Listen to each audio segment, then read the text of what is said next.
are live with another interview. We're going to be interviewing Chauncey Killens. He's another candidate that's ballot qualified. This is something that Yes California does for all candidates who have appeared in our series of interactions with about 25% of all declared candidates and 25% to 35% of all ballot qualified ones. And we are doing no more debates at this moment, but we're doing one-on-one interviews. We've offered this to all candidates. They can spend time talking about their campaign as long as they're willing to talk about that one big question we like to talk about with the future of California after we spend a good amount of time talking about their campaign. With us on the phone right now, he's hard campaigning and he's in a rural America, difficult to reach hot spot. So we have him on the phone here. Reverend Chauncey Killens. Reverend, could you introduce yourself, please, sir? Yeah, my name is Chauncey Slim Killens. I'm official candidate on the ballot. Would love to have your vote.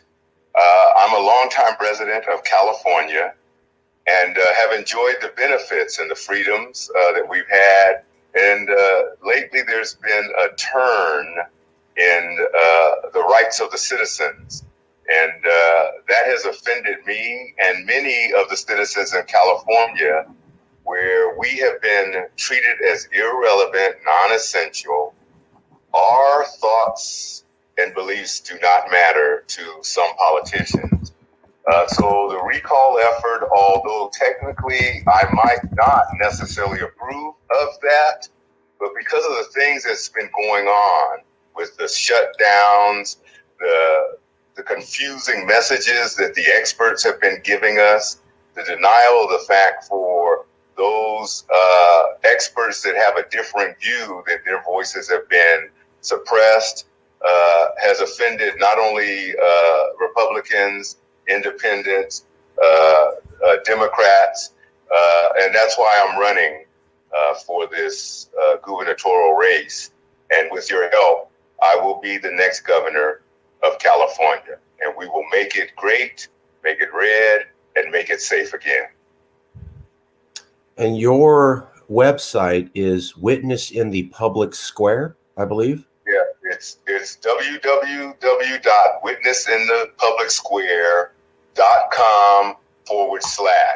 You have to put the / in there. witnessinthepublicsquare.com/, and it'll give you my biography, my political platform, typed or audio, and you can listen to some of the debates. Mark, Yes California debate is on there. Between several of the candidates is on there, so you can hear a little, and my phone number's on there, my campaign phone number, so you can call me. I will talk to, I'm going to represent the people. I want to be the people's government. You can call me at that number. If you have a legitimate question, you will get a call back for me. If you send me a legitimate email, you will get a call back from me for how we can solve the problems. And I think the problems are solvable because 75% of the problems in California have been introduced by career politicians. I am not a career politician. I care about the people. I care about their children. I care about our constitutional rights and our God-given rights. And I will fight anybody on the left or right or whoever to protect your individual rights. We're showing your website right now while you speak. So we're on the About page. While you were speaking, I literally was showing people the email link and the phone link and how they could contact you. I'm now showing them, and this is all at Witness in the Public Square. That's witnessinthepublicsquare.com. That's witnessinthepublicsquare.com. Witness in the public. Yes. Yes, and we're going to post the link up in this chat so everybody watching the video can see exactly where to go and how to contact you. Right now, we're just showing them their video while you speak. We're on the should be the home page. Yeah, we're on the pictures page. Wow, that's a little graphic, but you are certainly an activist. You are out there. I'm showing them photos. Reverend Killens is committed to fighting for the life of babies. Here's whatever your stance is, he's about it, and that's what we like to do here at these shows. You don't have to like all the candidates here. We just want you to meet the candidates and be informed about who they are in an unfiltered way so that you as the voter think for yourself. Wow. And I want to thank Marcus for doing that. We are unknown. Most of us are unknown, so we don't get the same recognition as many of the 4 or 5 individuals, which I'm not mad at them. That's just how politics works. Right. You have to secure your spot. If you think your message, I think my message is important. So I have to convince you all, the listening audience, why I should be the front runner, why my message is important. It's not their job to do that. It's my job to do that. And I believe if you have time to read, I have an extensive survey on there, on my site. If you have the time, you can read it. You'll know what I stand for. If you disagree, I'm not mad at you. You have a right to vote for who you think will represent you. But I believe my message is clear. When I say things, I mean it. Because if you don't have integrity, if your word doesn't, if people can't trust your word, then that means you're going to lie to them and manipulate them. I do not do that. You may not like what I have to say. You may not agree with what I have to say, but I will tell you the truth as best as I understand it. And unless you can convince me otherwise, I will stick to that truth. And I will defend the citizens here, the law-abiding citizens in California. And we will clean up this mess that's going on that has been caused by career politicians. And I want your vote. I'm the only slim on the on the ballot. Only slim on the ballot. So you won't be confused. You say, who's this guy Slim? SLIM. I'm the only slim on the. So if you like what I say, please share with your friends. Even if you voted already, please share this with people that you know that may not have voted and encourage them to vote for me. Thank you. Again, we are here to present information to the public. You do not have to agree. You may love everything. One of the things I really like about the candidates is that it's working. Like, you are who you say you are. You are not fake. You are not trying to be someone you're not. You're not trying to present your life's work in a different manner. It's all on your website, and everything that you say is documented well on your website. Look, folks, you don't have to like it, but the guy's presenting to you who he actually is. Isn't that nice to have that in a democracy where you as the voter are looking at what candidates to choose, and you don't have to go, well, how do they really stand on this issue? And are they going to flip-flop when they're in office? No, you can see exactly what Reverend Chauncey Killens is going to be, and it's pretty clear the kind of candidate he would be. Like it, don't like it, but you're going to know, right? Like, and imagine a democracy where you as the voter knew literally exactly how every candidate was, and there wasn't any guessing, and there wasn't any, are they going to flip-flop? Is that really them? You knew.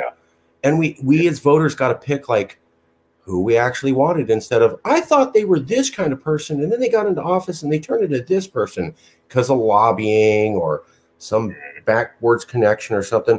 Wouldn't it be great, people, if we lived in a democracy where who we voted for, everybody knew?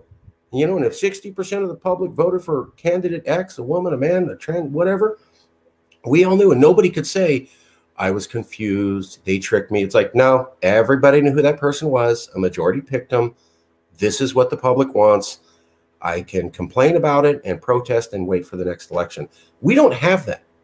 We do not have that right now. We have a lot of people who are fake, pretend to be something they're not, and then change when they're in office in a manner you can't predict. And that's why I'm running. I want to restore that. It's not the office. The office is neutral. It's the people that get into the office. And I'm saying, why can't you be honest with people? Well, because then they won't fund me. They won't. See, money is not I don't care about money. Well, you need to have big time people. No, I want the people to support me. I want to represent the people. And if the people represent me, because there's enough of them out there, then I don't need big money. I don't need the Republican Party, the Democratic Party lobbyists. I'm not opposed to them, but I don't need them. What I want to represent the little people, the small business owner. Stop this nonsense with mass mandate vaccines. If you have 100 or more How dare they? Especially with the science is not the science for them is not strong as they tend to claim. So they suppress the truth. And I'm saying, we the people are allowing this. And I think we've gotten fed up now, and people are starting to gradually start speaking out. And I am one of them. And I'm not ashamed to be direct. I mean, that's my nature. I'm direct. I try to be compassionate. I try to understand the sensibilities of other people that disagree with me, but I am direct. And once I know something is true and right, it's going to be difficult to change my position unless you can share with me or show with me in a sound, reasonable manner why I should change my position. And then I will chew on it. And I want to treat the citizens that are putting me in office, the everyday law-abiding citizens, that's how I want to treat you. I want to treat you with respect. You may not always agree with me, but you will always be respected by me. Let's take a listen to the Reverend here on the political trail. I'm hoping you can hear. Responsibility as an adult to at least attempt to try to stand the wall. As I've seen the state and the country move so far off the wall, I said I have a responsibility as an adult to at least attempt to try to stand up and fight for the rights of the citizens. Currently, much of the western half of the nation is experiencing drought, which is affecting water supply and could affect ag industries here on the Central Coast. But Killens says there's a solution to this problem. We can build silos to collect rainwater. We can create aqueducts. I think we have over 100 dams throughout California. Why can't we tap into that with the technology we have and build underground or on the surface aqueducts or pipelines, so that will provide jobs for people? Killens described his platform at a debate in Monterey Sunday alongside Republican candidates Diego Martinez and Daniel McCurry. All three disagree with the way the state has been run by Newsom, disagreeing with mask and vaccine mandates. All of those regulations and mandates are going to go away by first and foremost by firing our health director, the California Health Department director. We all stand for the same thing. We're all pro-life, pro-business. Okay, so say again, folks, say what you will, but the guy was, Chauncey was definitely there, and he was definitely at the event, and he's definitely direct. I can see we have an angry faced person watching the show, and I get you're upset, but again, yes, California did not endorse the recall. What we said is it's a constitutional legal process, and when someone uses the law, we think that's democracy. Don't have to like the results. They used the law. They followed the proper system. Nobody got their guns or pitchforks or said, I want to get violent. I understand that a lot of liberals don't like this, but they used the legal system. And when we see what's going on in the rest of America, isn't that what we want? Where people who are upset aren't talking about, I'll beat you up or punch you in the face or let's get our guns or a revolution's coming. They're going, I went and filed paperwork and then met other activists, and we promoted ourselves through a legal, peaceful platform. Isn't that a functional democracy? Isn't this what we want? Yep. At least we say we do. Look at Iraq, folks. Look at Afghanistan. Yep. If you cannot tolerate the opposition doing this legally, that's where it goes. Yep. Well, I don't care if you played fair. I'm getting my AK, and so is Grandpa. And folks, those societies quickly collapse. It's not a good look. They can tell if you cannot deal with someone you disagree with, who honestly beat you playing the game fair, then it's going to be Iraq. Mm-hmm. That's where we're. That's where we're headed. That is where we're headed. It's not always going to be. Yeah, it's not always going to be your side winning. Right. And it's like we need to respect one another. Even in our differences, that's what real men and real women do. It's not we all have to think alike, do the same thing. No, we should be able to express ourselves, have our differences. I like talking with people all the time that differ because I learn from them. And then we could still go have a donut, drink a cup of coffee, and say, hey, I'm never going to agree with you, and I'm never going to agree with you. Hey, I'll see you next week. Why do I have to beat you up because you have a different view that I have? That's the beauty of the American spirit. Not that we're special, but we have something that's unique. That's why people are flooding the gates to get in this racist society. People from all over the world are not leaving, they're coming. So somebody's lying. How could this be a systemically racist society when people from all countries, all ethnic races are coming, trying to get in because they have experienced in their own country how career politicians, religious leaders, courts, educational systems are against the people once they get power. We do not want that to happen here. And that's one reason I'm running. Also, just, I mean, you know, look at how California this was. So we were playing the video of you with the other candidates in the debate, and it was a Latino, and an African-American man. Yeah. And they were all conservative. I go, how California is that? And I go, look, you don't like their politics, but just, I mean, these are Californians. I mean, come on. Two Latinos and an African-American guy going, and that's who all the candidates are. I mean, that looks more like California than what I'm seeing with Cox, Jenner, Faulkner, and Newsom. As I've constantly said, rich, isolated white folks, which, hey, my dad's white, my stepdad's white, great, awesome, love it. But rich, isolated white males or people who are originally there are rich, isolated, white, male. When you add all those, we're talking about 7% of the population. How does that reflect 93 the rest of us? And they're telling everybody else what to do, and they don't even follow it. I'm just like, that does not, this, I was a little bit disgusted because it's 2021 in California, and the list of the front runner candidates is all rich, white, isolated males. And I'm like, how, it's 2021, this is California. We can't get a little bit of some seasoning up in there? Like, really? I was very shocked at that, and I thought that was really not us. Just I wasn't shocked. I'm not shocked. Okay, that's fair. Over the years, you see this direction formulating itself, and I'm saying, yes, it's amazing. You have several black, white, gay candidates running, and then they're teaching we're systemically racist. So you be saying, who come? These are supposed to be educated people, and I'm always telling people, the sad thing is we consistently teach our children, most of us, it's wrong to lie, cheat, and steal. And when they do, we reprimand them or even chastise them. However, with the elitists, they lie, cheat, and steal, and if necessary, they will kill you. And then they say, well, we have a right to do that. Shouldn't it be the reverse? Shouldn't we tell our children as children it's okay to lie, cheat, steal, and then when you become an adult, be respectable, trustworthy, and honest? We got it flip-flop.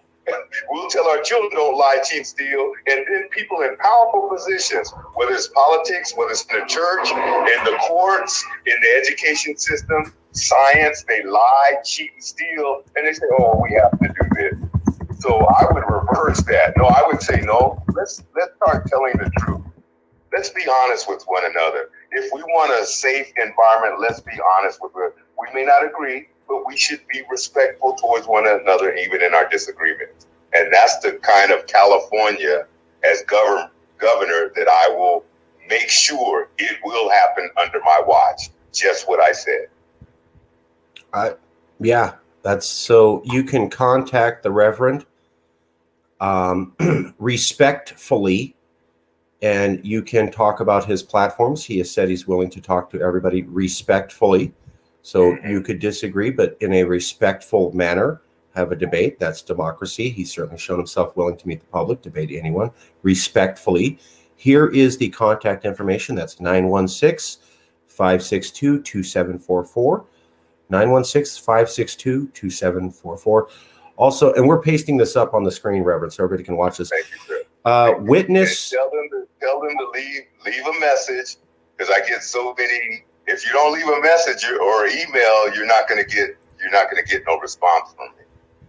So you have to leave a message. So, and I need to know what you're saying and what you're asking me, and I will give me a little time. I'll respond to you.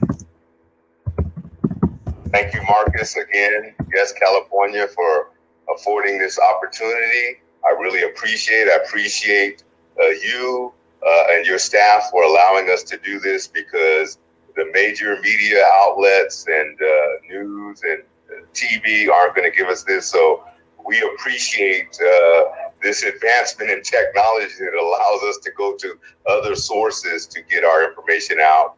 And if you like what I said, if you like what's on my website, please share it with your friends. Tell them vote for Slim. He cares about the citizens in California, and he will protect their constitutional rights, their God-given rights, and their parental rights. So he's pro-family, pro traditional understanding of the Bible, pro-life, very religious, and love everybody. Loves everybody, but very religious. And he's done a lot of religious education. Real quick, before we get into some tough questions, you worked in the, I believe, as a guard in the prison industry, and then you transferred. Correctional officer. I apologize. Yeah. Oh no, that's just another high-tech term. But yeah, I did that almost 21 years. Retired as a correctional officer. Enjoyed the work because I was always trying to encourage people not to return. I said, this is a failed system. Why do we keep building prisons? I'm not, I know we need to keep criminals out. Even the state says we're over capacity. So they want us to get rid of half of the prison population. So it's something wrong. And I'm saying, how come we can't fix it? We can go to the moon, we can go to Mars. We can't fix politics. Anyway, yes, I did work there for 21 years. And then you moved to being a reverend and preaching to people. Well, I was doing that prior to my job as a correctional officer. I was an elder at a church in Seaside, California. Then I became a interim pastor for a while because they were looking for someone. And so that's kind of my mix in the church. But I always loved going out on the streets and talking to everyday people to get a feel of where they are, why they hold the views they hold. And I would challenge them, and I'd like them to challenge me. And sometimes there were occasions where people have challenged me. I had to sleep on it and think about it. Oh, that's a good question. I don't have an answer to that one. And I try to be honest with people. If I don't know, I'm going to tell. I don't have to play games with you. You're an adult. Why have to play games? No, that's a great question. I don't know the answer to that. Give me some time. I'll do what I need to do to find the answer. If I find it, I'll respond to you. And if I can't find it, I say, I can't find the answer. I don't have an answer for you at this present moment. So I want to be, I have a high moral standard. I'm not perfect. You can ask my wife, but I have a high moral standard. I know if people can trust your words, then they can trust you. But if you're lying to people back and forth just to benefit you, it's never going to help. And that seems like the current trend in our culture. Our leaders are constantly lying to one another. They're lying to the citizens. Parents are lying to their children. Husbands and wives are lying to one another. It just seems like it's in the air. And I want to kind of bring some sanity back, not by force, but by observation. You watch how I live. You watch how I respect people. You watch how, and I'm going to be forceful, but I will be respectful and show people that you can live an honest life, a good life, a peaceful life, and still have differences with your neighbor. So you're saying that one of the things that makes you distinguishable and perhaps a better candidate than the others is that your commitment to God and your religion makes you more humble and honest, and you would bring that as governor to California. And as I think we were interviewing candidate Beatty, and I think she's saying the same thing as you, is that a lot of people stop at the policy level and they don't go to the spiritual level. and the spirit's broken and needs help as much as policy reformation. Is that what you're saying, Reverend? Yeah, kind of. I mean, so depending on who you talk to, some people think I'm not humble, but that's yeah, because I'm kind of confident in the things I do. Well, but I meant, you're not saying I'm the greatest ever. You're saying I'm a man. No. I've made mistakes. I've made errors. I'm not perfect. I admit that. But what I know, I believe in make America great and everything. But I know through history, if you don't have a moral and spiritual foundation, a great America, because think about it, it's the billionaires and the career politicians that are wealthy, went to the best of schools, that are destroying the country. Yeah. It's because they have no moral compass.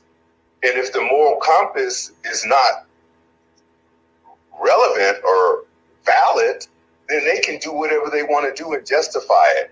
And that's what, I always use King Solomon 3,000 years ago. He was highly educated, very wise king, had a great GDP, gross national product. But because of his moral behavior as a leader, it trickled down to society and it destroyed the kingdom. So you can have as much money as you want, as many educated people as you want. If you do not have honest people, you're going to still lose it. And history has proven this time and time again. So the main thing to me is not necessarily policy, is do I have moral character? Do I believe in right and wrong? And am I willing to stand up for what's right, like Martin Luther King Jr.? And although I didn't agree with Malcolm X, I respected his willingness to stand up for the things he said was wrong. And we don't have that today. We put our finger up, lick it, see which way the wind blows. Is it going to benefit me? I'll go that way. Is it going to hurt me? I'll go the other way. And I'm saying, no, this ain't right. And we're teaching our children to be just like us. So whatever society looks out in the real world, that's what you're going to get. If you have honest people, you're going to get an honest society. If you have corrupt, criminal, liars, thugs, and thieves, that's what you're going to get in the real world. And nothing will be able to stop that unless a new sheriff comes in town. And I am Chauncey Slim Killens, the new sheriff for California. With a career in law enforcement. So, the career in law enforcement. Got a little backing. Yeah. But also he didn't stop there. He's definitely pro law and order, but he also recognized that human lives were being crushed by the system. He encouraged prisoners to not come back. He got into religion partly for that. And then when he left law enforcement, he moved exclusively into religion, reaching out, I think, primarily with poor and under or lower middle class people who need that kind of help. So you didn't stop at lock them up. You stopped at, we need to fix this system. And we got to fix the problem. We need to fix the problem. And I think it's an easy answer. I just think politicians, in order to be a career politician, how come it takes 40 years to fix the toilet? Right. And you have to spend like $600,000 or $700,000 to fix a toilet? Why don't I call a professional that knows how to fix a toilet and come fix it? Save the taxpayers all this money. And another thing people don't realize is that when you have honest people, you don't have to pay a lot of money because your stuff is secure.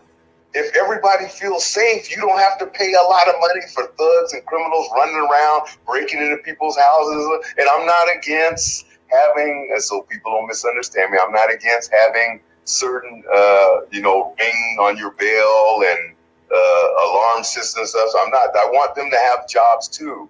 But when the crime rate reduced, we know when they defunded police, crime exacerbated itself, and specifically the brown and black communities get hurt the most because the white police officer is not the black police officer is not going to go in that community to help them. I don't care how many times they call 911. So defunding the police is not helping the black and brown communities. It is harming them because criminals are acting out because they know nobody, they're going in the store stealing. As long as you steal $900 or less, then they won't mess with you. What kind of nonsense is this?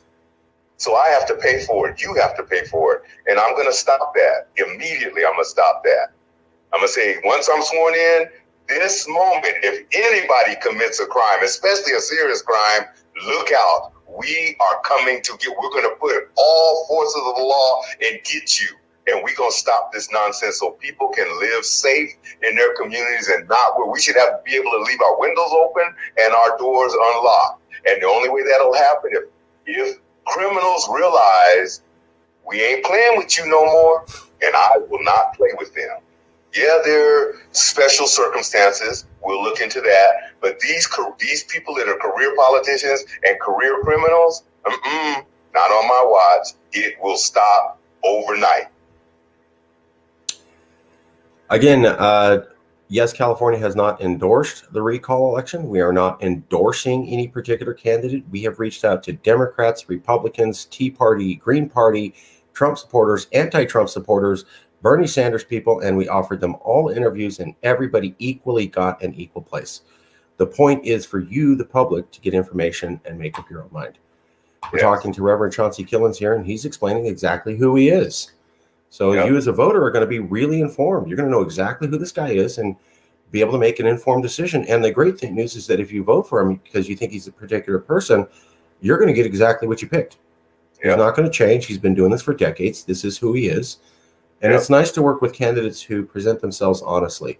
So that if they do get in, it's you know, you bought the package and it's what you thought it was. Yeah. And that's why people that's why people don't even vote hardly anymore. Yeah. Because everybody, my vote doesn't count. It's just a waste of time. And the career politicians like that. That's how they want you to think. That's how they control and win. And then they make all the laws and they shut you out. And I'm trying to encourage people, your one vote counts. Stop listening to this nonsense. You may psychologically or mentally think it doesn't count, but your one vote does count. We got to change this narrative. We got to change this false narrative. Your vote does count, so you got to make sure if you haven't early voted that you get out on Tuesday and vote Chauncey Slim Killens. I'm the only Slim on the ballot as the next governor of California, and we together will make California proud again. And the world will see, and America will see and say, that's what we want our state to look like. Okay, what are the other top 2 reforms you would do as governor? So you get into office, what are the 2 hard policy things you're going to do right away? Well, first I'm going to go in the basement and take a nap. Because that's what some career politicians do. Okay. All right. What are your top 2? You're here, you're cleaning house, you're governor. Hey, I got in. I'm keeping my promise. Big speeches and big statements are awesome, but now it comes down to specific actions. What 2 things would you do, Reverend, possibly Governor? Hello? Yes. What was the question again? What 2 policies would you do right away as governor? You're governor. What are the 2 specific things you change? Emergency actions, the way the government works. I'm going to bring the safety back with to our society and deal with the water issue, and then the other things will follow suit. So we're going to stop the mask mandate. That's going to be an important thing. Overnight, we're going to stop vaccines, so people are losing their jobs, and I'm going to stop that in California. So that will be between you and your healthcare provider, you and your family. If you want to wear the mask, you can. If businesses want to have their customers wear masks, they can. With vaccine, the same. There won't be no vaccine passport where you can't go to school or you can't get on an airplane. I'm going to stop that immediately across the board. So that's going to be the first thing. So we can bring stuff back. Then the second thing, I want to help small businesses that have been harmed. 19,000 businesses temporarily closed or permanently closed. I want to do something to help small businesses. We'll look at 5 years of their P&L, profit and loss. statements, and if they're valid, we're going to create a means where they can get funding so that they can reestablish themselves, because it's politics that had caused this problem and shut them down. And they spent all their hard-earned money to do that. So this is just two things that I will do. There are other things, but these are two things that I will immediately attack. What would you say? You and I are in a cigar store. This is something I've been asking all the candidates. And I am pro mandates with Newsom. I think he's done wonderful and can do no wrong. But you have me for 2 minutes. And we just hit it off because we both picked and smoked the same cigar. So I kind of like it. Starting to break up. Oh, can you hear me now? Hello? Yes. Can you hear me now? I think I lost you. Okay. Can you hear me now? It's still cracky, but I can hear you. Okay. What about now? Can you hear me now? Okay. 2 minutes. I have 2 minutes with someone that supports. It's against the recall and supports Gavin Newsom. Yeah, but you just found out you're going to be governor, right? The election came in, the votes are still in, they're not sure, and you go, oh, turns out I'm going to be governor. And here's one of half the population that likes that. What would you say to that person as their governor, knowing that they disagree with many of the stances you're taking, but also recognizing you have to be governor to everybody, all 40 million? What would you say in 2 minutes, candidate Killens? Yeah, I'd probably say, well, I just got in. I only have a short period, less than a year, to do anything, and you can watch. Because I think observation can show.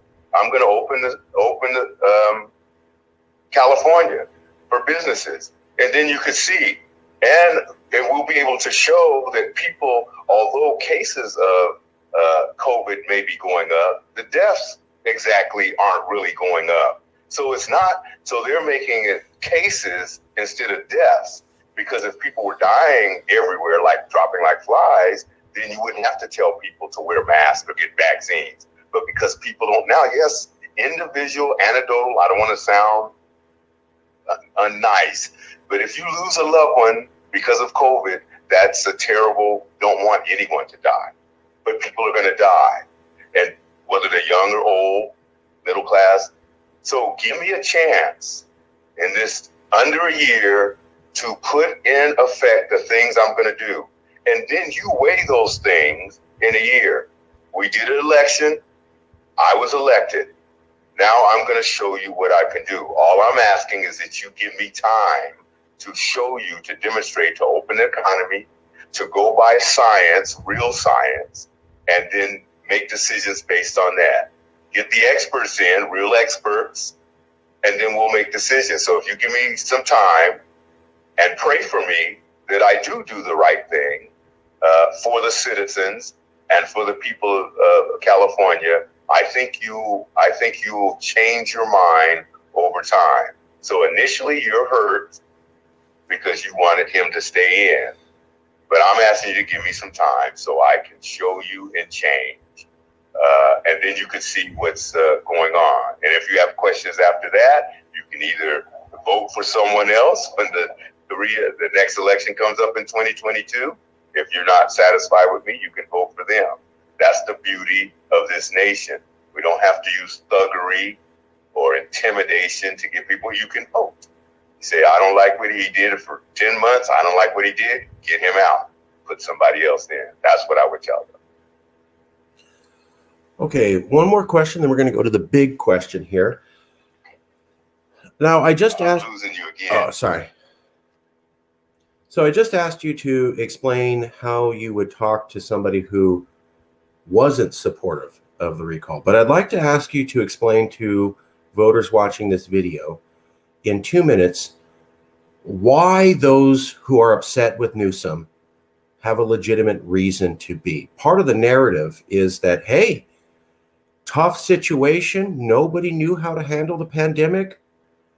The guy jumped in and he kept people alive. Nobody could have done better because we didn't know what to do. And It was just a very chaotic time, and he did the best job he could. What would you say to those people, and in a manner that explains why there is some sort of righteous resolve or backing to this recall? Why is this recall legitimate? Why do Californians have the right to be angry at Governor Newsom? I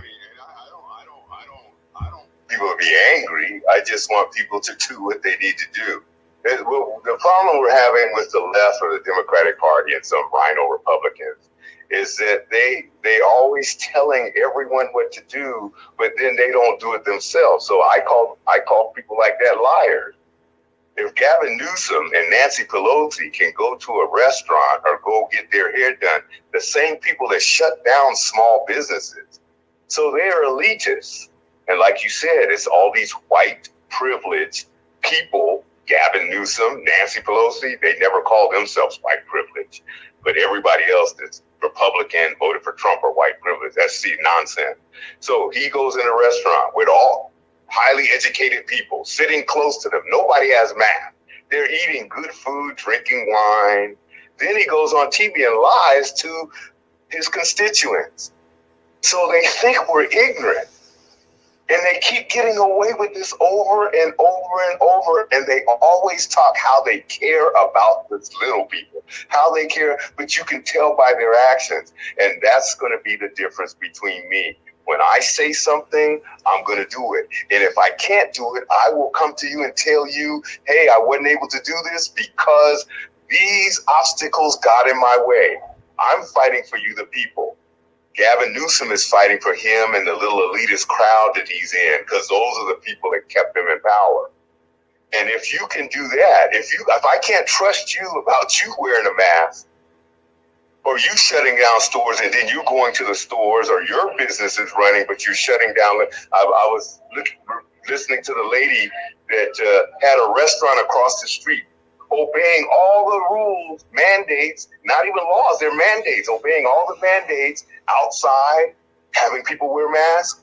But they came and shut her down, and 50 feet away, she said, there's a big theater that has a setup similar to mine outside. People can go there, but they came to me, a little store owner, and shut me down. And people are fed up with this, and I'm fed up with it. And that should make people wake up. So I am woke. I'm really woke. Not the woke left. I was about to say. Real woke. My eyes are open, and I'm seeing what's going on, and I hate it. I despise it, and I'm sorry. It is wicked and evil what they're doing, and I will stop them. I guarantee it. Okay, so you're woke, but not woke the way the kids say it. You define terms. I don't. They keep taking our language, reinterpreting what everybody knows. That don't mean that. But they can do whatever they want. This is how brazen and bold they are. No, I'm woke. I use the language the way it means. When it means you woke, that means you woke up. Okay. It don't mean you woke politically, that you're gonna go change everything because you think traditional things are bad, so you're gonna change it. I say, no, that's not. So I'm gonna use their language. I'm gonna use the same words they use, but I'm gonna mean what they supposed to mean. And if they challenge me, I'll challenge them on that. So I'm gonna take the definitions of words back. I'm gonna take traditional values, respecting people back. I'm gonna take respect for the office of governor back, because they have distorted it, transformed it, just destroyed what it's supposed to represent. And if you cannot look up to people that are leaders because they're corrupt and care nothing but power and money, then we're going to lose it all. I want to step in and change that. I want you to say, at least, hey, I didn't agree with him, but at least I could trust what he said. Hey, I didn't like that, but at least I can come to his office and I can call him on the phone and talk to him. Now, I can't talk to millions of people. Of course, I don't have time to do that, but I will talk to people because I'm representing you. So I will be willing to talk with you.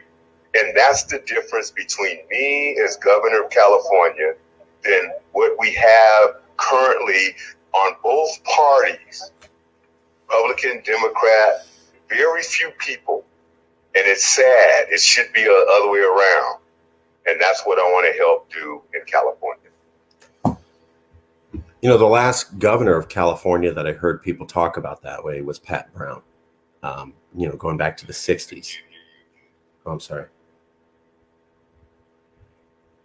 Can you hear me now? Yeah. Okay, so the last governor that people talked about the way that you're saying was Pat Brown, where Republicans would vote for him and they would go, well, he's a Democrat, but I know who he is and what he is. And who Pat Brown presented him to be was exactly who he was the entire term in office. I don't think people have talked about a politician being who they say they're going to be, who does what they said they're going to, since Pat Brown 60 years ago.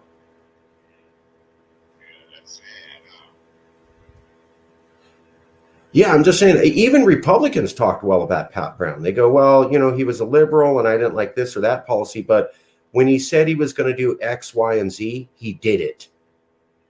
And as a governor, I voted for those things. I didn't like this other stuff, but he said he was going to do these things and he did it.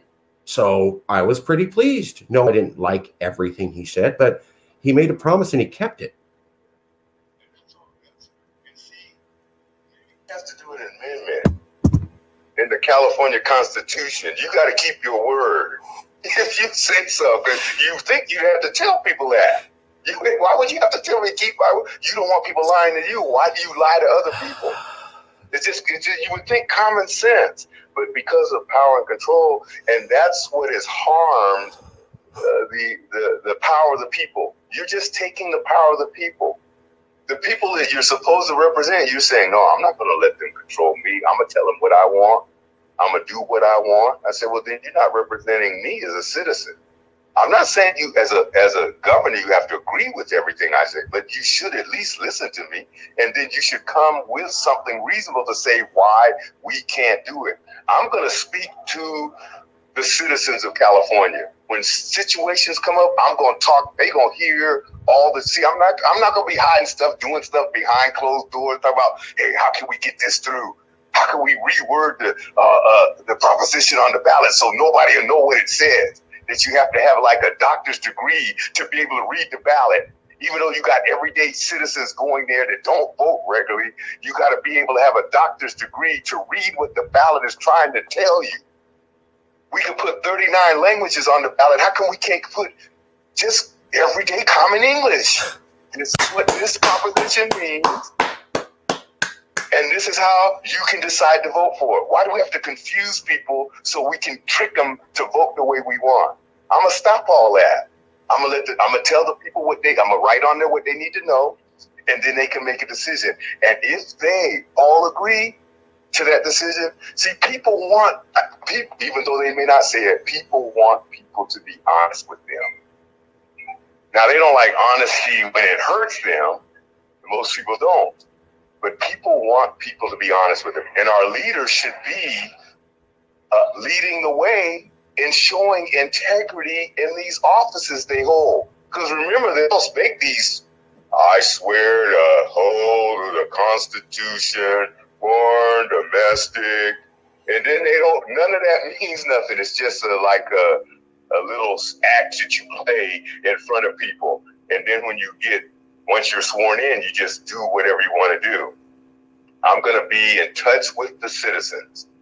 When situations that are important to them come up, I want to talk about it. If we have to put things on TV, if I have to have somebody, the news media, I want the people to understand why we're voting for this, why we need your support. No tricks, no games.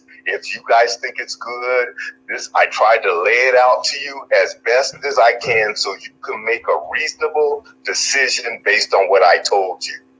I think that's what people want. Can you just tell me the truth so I can make a reasonable decision for me, for my family, for my community, and stop lying to me? And then more people would get involved. And that's what I want to do. I want to change that. I want people to get involved. I want people to feel, but it's still going to be up to the people. Because once I'm out of office, somebody else might get in that's slicky. So it's going to be up to the people to make sure the politicians that they put in office do the things they say. So that takes a lot of homework. It takes a lot of work. And not most people, they're busy. They're working, trying to put food on their table, trying to pay their medical bills. So they don't have time to get involved in politics. I said, why are we making it difficult for them? I want to make it easy for the citizen so they can feel good when they go to work. They can feel comfortable when they buy a home, a car, food. They're not worried about their business going to get, because high taxes, they can't afford. So all these things have been kind of swirling and giving me stomach aches and anger and frustration because I'm saying, why do we do this to the people that we are supposed to represent? Stop it. And I'll do it and I'll stop it. Anyway, I took the scenic route. Yeah, but you were hot. That was really hot. The way you put it right there, your intonation, your voice, your clarity, that was really pretty good. Love that. Oh, I believe you. We're showing clips from your site. You are who you say you are. Okay, we're going to get to the second half of the show. We're going to ask you the big question. You don't have to agree. You could say, I don't like it. I'm not part of that. Or you could like it. But the question is, in your words, thoughts, feelings on the idea of California becoming a nation? Good, bad, wrong, maybe? Yeah, I think that's a great question. I don't think it's good, bad, or wrong.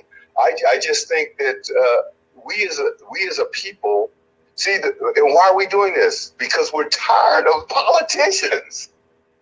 So we're trying to come up with a solution because that's what the founding father, they got tired of England. They wouldn't listen to them.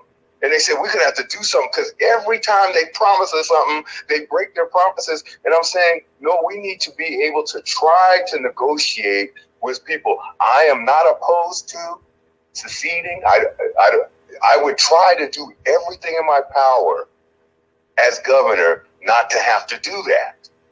But I will also listen to the people because the people are paying the brunt of everything these politicians do, and it doesn't affect them. If it affected them, then they wouldn't do it.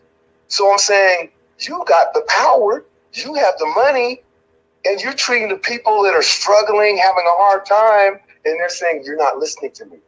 You don't care what I think. You want my vote. You go, oh, please vote for me. I'll do this, I'll do that. And then when you get in office, you don't do it. So people are saying, you know what? They're not going to listen to us. It don't matter whether it's Democrat or Republican. They don't listen to us.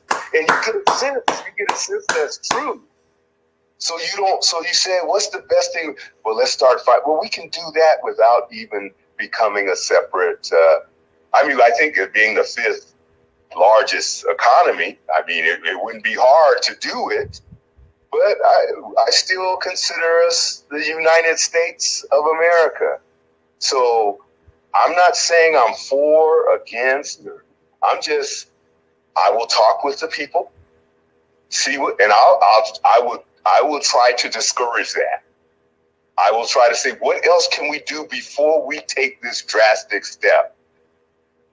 And then after we've exhausted our attempts with me as governor, then I say, hey, you know what? You guys were right. These folks just don't care about us. They don't listen to us. We the people, they don't care about us. I care about the people. So we've tried to work with them. They don't work with us. So let's put it in motion. So that's the approach I would take. First, I would try to see if we can solve this with the people's help that elected me. And if we can't, after a series of time, we could put a time frame on it. I don't want to say anything at this present time, but there'll be a time frame. And if we cannot come to some resolution, then we can move forward in becoming a separate. As people have talked about it, yeah, to me too. And that would be the last step. That would be the last step. But then I would know for sure. I say, yep, we've done everything in our power to try to work with. They don't want to listen, so let's do it. So Could you mention a little bit more on that? You said people have actually talked to you about this. That's not Yes California. Other human souls, Californians. Could you talk a little bit on that? Book, and I was reading it. I like the book, but I like what he was saying. But I think that first we need to try to resolve this, and whoever we need to contact. And since I'm direct and I'm kind of a forward pusher, I will push hard, contacting people, trying to get this to work. And then we would meet. So I'm not going to give any names or anything, but yes, I talked to a few people, not a whole bunch, but a few people that said, yeah, they're not respecting us. They're trying to take all our rights, all our constitutional rights. They're trying to take away. And I agree with them on that. I said, no, I oppose that. By separating the state, and we probably could do it and survive. It might be hard for the first 5-10 years, but we could probably do it and survive. But I said, I think let's try that as the last. Now, see, they're at the point that it is we are at the last ditch effort. But I'm still as governor. See, so I can understand them. I can feel their pain because you hear people talking all the time. But see, I'm saying, well, let me try as governor. Let me see if we can bring to the table a resolution where everybody involved can benefit. We might not all get what we all want, but we can benefit so everything about me running for governor is about the people. I don't care. Now, when I'm saying people, I'm talking about the little guys. I don't care about I don't mean that I don't care about the big guys or the powerful people, but they are less important to me than the little people, the everyday people, because it's the everyday people that run this state. It's not these folks that are high and lifted up. It's the everyday people. So I care about them first. And those are going to be, and everybody's going to know that. I'm fighting.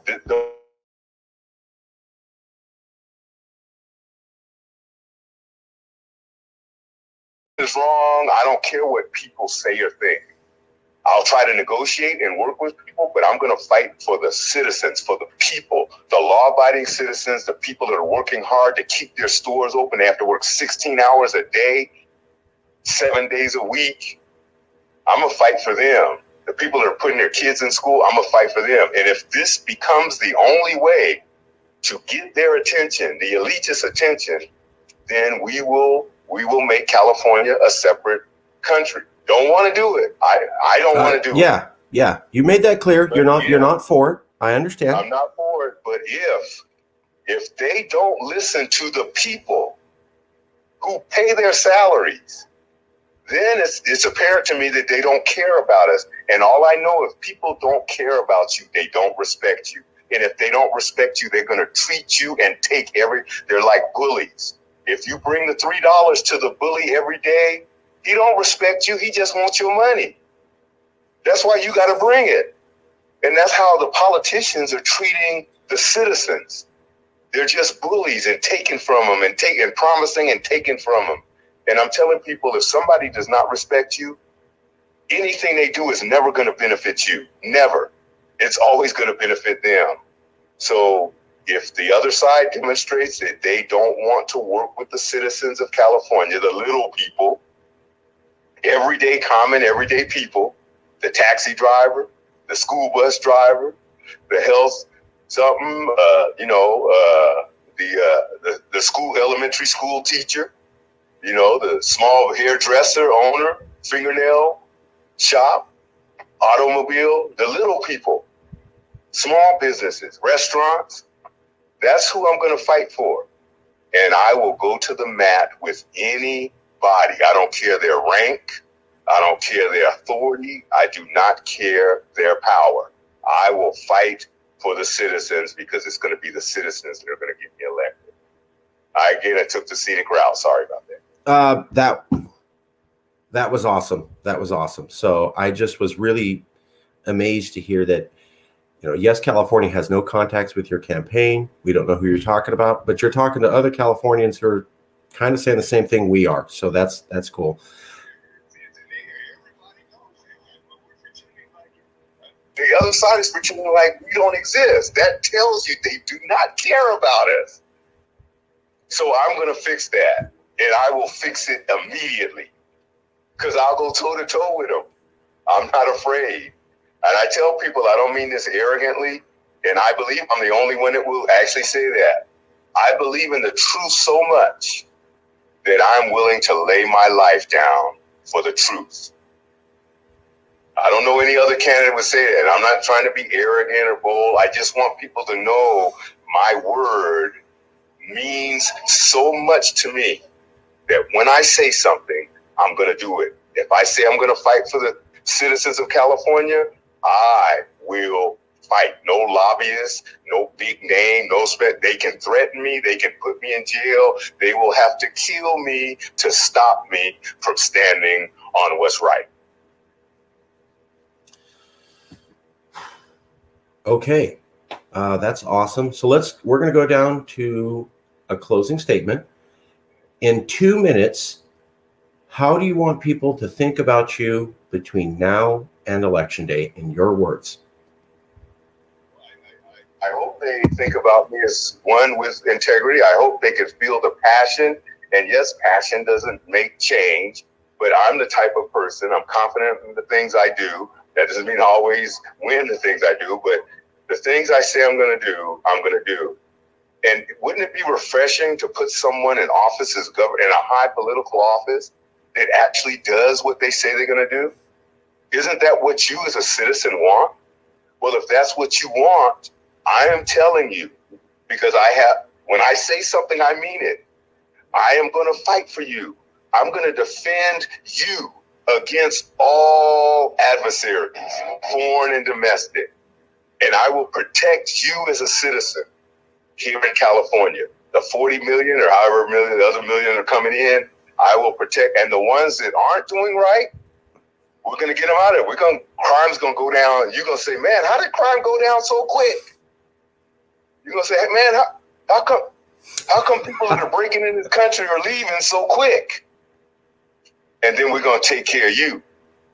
The citizens that are paying their taxes, extremely high taxes, we're going to take care of you and your family and your children. And we're going to stop taking care. I say, Mexico, take care of your own children. Stop bringing them over here. Venezuela, take care of your children. Yes, we are a very compassionate nation.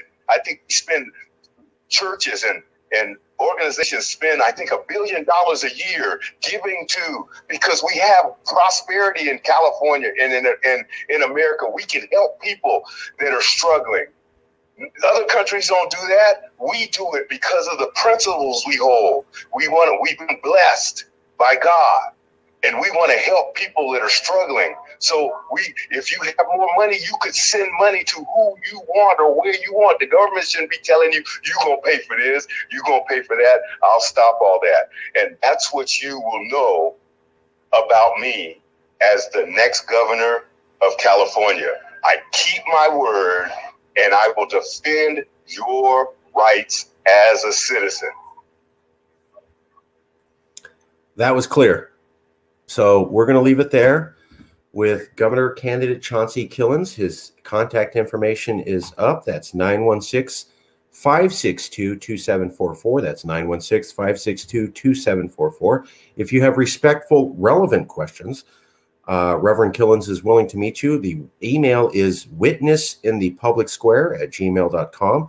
The website is www.witnessinthepublicsquare. Reverend, thank you for joining us, and we deeply appreciate you. Add the .com / Sorry, / yeah.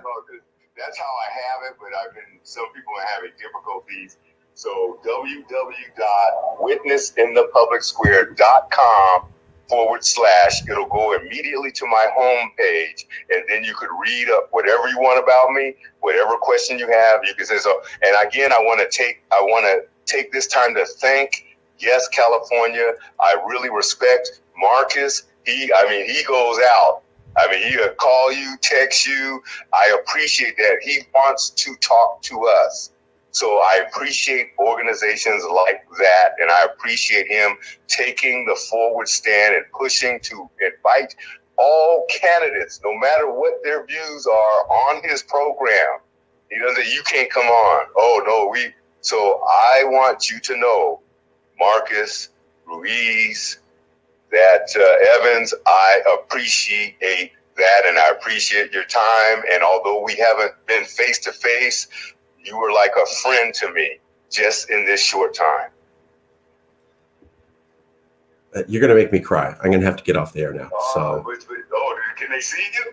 They can see me. You're the one. They can hear your voice. I'm trying to hold back tears right now, and it's going to. Let me cry for you, and they can't see you. I really appreciate that. I really appreciate that. Those words mean so much to us. Yes. I really appreciate that. Really. And keep doing it.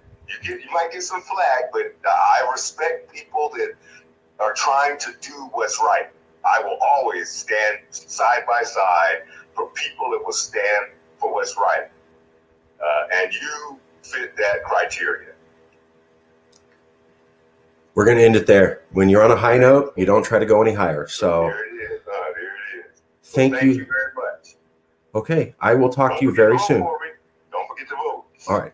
Thank you, Reverend. Bye-bye. Thank you.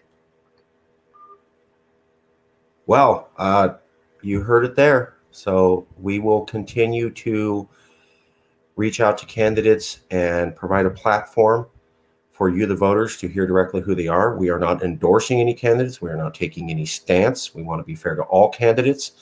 You do not have to like these people. Don't like them.